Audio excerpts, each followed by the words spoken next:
ଦେଶରେ ଟିକସ ବ୍ୟବସ୍ଥାକୁ ସରଳ କରିବା ଏବଂ ଲୋକଙ୍କୁ ସିଧାସଳଖ ଲାଭ ଦେବା ପାଇଁ ମୋଦି ସରକାର ଏକ ବଡ଼ ପଦକ୍ଷେପ ନେଇଛନ୍ତି। ଜିଏସ୍ଟି ପରିଷଦର 56ତମ ବୈଠକରେ ଅନେକ ଅତ୍ୟାବଶ୍ୟକୀୟ ନିତ୍ୟ ବ୍ୟବହାର୍ଯ୍ୟ ସାମଗ୍ରୀ ଏବଂ ସେବା ଉପରୁ ଜିଏସ୍ଟି ହଟାଇବା ପାଇଁ ନିଷ୍ପତ୍ତି ନିଆଯାଇଛି, ଯାହା ସାଧାରଣ ଲୋକଙ୍କ ପକେଟ୍ ଉପରେ ସକାରାତ୍ମକ ପ୍ରଭାବ ପକାଇବ। ଏହି ବୈଠକ କେନ୍ଦ୍ର ଅର୍ଥମନ୍ତ୍ରୀ ନିର୍ମଳା ସୀତାରମଣଙ୍କ ଅଧ୍ୟକ୍ଷତାରେ ଅନୁଷ୍ଠିତ ହୋଇଥିଲା।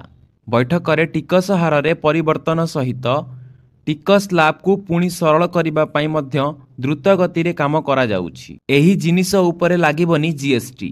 ବୈଠକ ପରେ ଅର୍ଥମନ୍ତ୍ରୀ ସୂଚନା ଦେଇଥିଲେ ଯେ ଏବେ କ୍ଷୀର, ଛେନା ଏବଂ ପନିର ଉପରେ କୌଣସି ଟିକସ ଦେବାକୁ ପଡ଼ିବ ନାହିଁ। ପୂର୍ବରୁ ଏଗୁଡ଼ିକ ଉପରେ 5% ଜିଏସ୍ଟି ଲାଗୁ କରାଯାଉଥିଲା।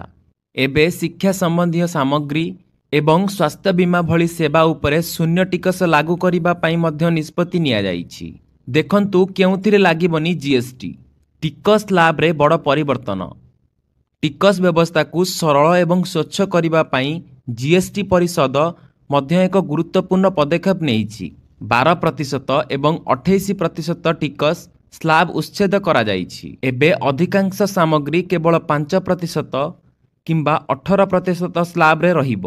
ଏହି ପରିବର୍ତ୍ତନ ମଧ୍ୟବିତ୍ତ ବର୍ଗ ପାଇଁ କିଛି ଜିନିଷ ଶସ୍ତା କରିପାରେ। 22 ସେପ୍ଟେମ୍ବରରୁ ଲାଗୁ ହେବ ଏହି ସ୍ଲାବ। କ'ଣ ଥିଲା 12% ହେଲା 5%।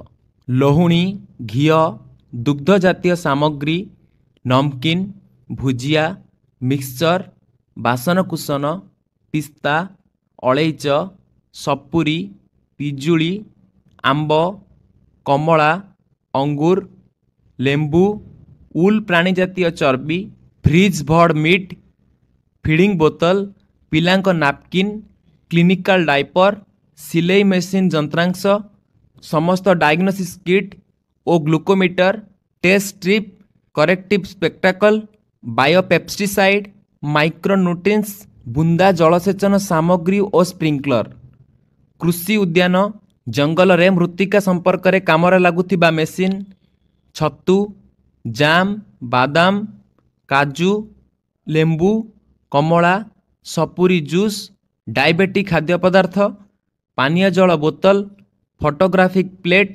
ଆୟୋଡିନ୍, ସଲଫ୍ୟୁରିକ୍ ଏସିଡ୍ ଥିଲା 12% ହେଲା 0%। Map, globe, chart, pencil, sharpener, crayon, pastel, exercise notebook, eraser ଥିଲା 5% ହେଲା 0%। କ୍ଷୀର, ଛେନା, ପନିର, ଚଖରା, ଚପାତି, ରୁଟି, ପିଜ୍ଜା, ବ୍ରେଡ୍, ଆଗଲସିଡେଟି ବେଟା, ଇମ୍ଗ୍ଲୁସେରେଜ୍, ଏପ୍ଟାକକ୍ ଆଲଫା ମେଡିସିନ୍ ଥିଲା 5% ହେଲା 18%। ତମ୍ବାକୁ ଜାତୀୟ ସାମଗ୍ରୀ ଥିଲା 18% ହେଲା 5%। କେଶ ତୈଳ, ସାମ୍ପୋ, ଟୁଥପେଷ୍ଟ, ଟଏଲେଟ୍ ସାବୁନ, toothbrush, shaving cream, margarine, linoxyn, starch, cocoa, medical grade oxygen, tractor tyre ଓ ପାର୍ଟସ୍, ସିନ୍ଥେଟିକ୍ ବା ଆର୍ଟିଫିସିଆଲ ପିଲାମେଣ୍ଟୋ ଥିଲା 18% ହେଲା 0%। ବ୍ୟକ୍ତିଗତ ସ୍ୱାସ୍ଥ୍ୟ ବୀମା ଓ ଜୀବନ ବୀମା ଥିଲା 28% ହେଲା 18%। ପେଟ୍ରୋଲ ଓ petrol hybrid, LPG, CNG car, diesel ଓ ଡିଜେଲ ହାଇବ୍ରିଡ କାର୍, 3 ଚକିଆ ଯାନ, 350 ସିସିରୁ ଅଧିକ ବାଇକ୍, ସାମଗ୍ରୀ ପରିବହନ କରୁଥିବା ମୋଟରଯାନ, ଏୟାର କଣ୍ଡିସନର, 32 ଇଞ୍ଚରୁ ବଡ଼ ଟିଭି, ଏଲ୍ଇଡି ଓ ଏଲ୍ଇଡି ଟିଭି, ମନିଟର ଓ ପ୍ରୋଜେକ୍ଟର, ଡିଶୱାସିଂ ମେସିନ୍, ବିଡ଼ି, ନ୍ୟୁମାଟିକ୍ ଟାୟାର, ସାଇକେଲ ରବର ଥିଲା 28% ହେଲା 40%। ପାନ ମସଲା, ଏରେଟେଡ୍ ୱାଟର, ଆଡେଡ୍ ସୁଗାର ବା ସୁଇଟେନିଂ ବା ଫ୍ଲେଭର ଯୁକ୍ତ ସାମଗ୍ରୀ, ଅଣ ଆଲକୋହଲିକ୍ ପାନୀୟ, କ୍ୟାଫେନେଟେଡ୍ ପାନୀୟ, ଅଣପ୍ରସ୍ତୁତ ତମ୍ବାକୁ, ସିଗାର, ଚିରୁଟ, ସିଗାରିଲୋ, ସିଗାରେଟ୍, ନିକୋଟି ଜାତୀୟ ସାମଗ୍ରୀ।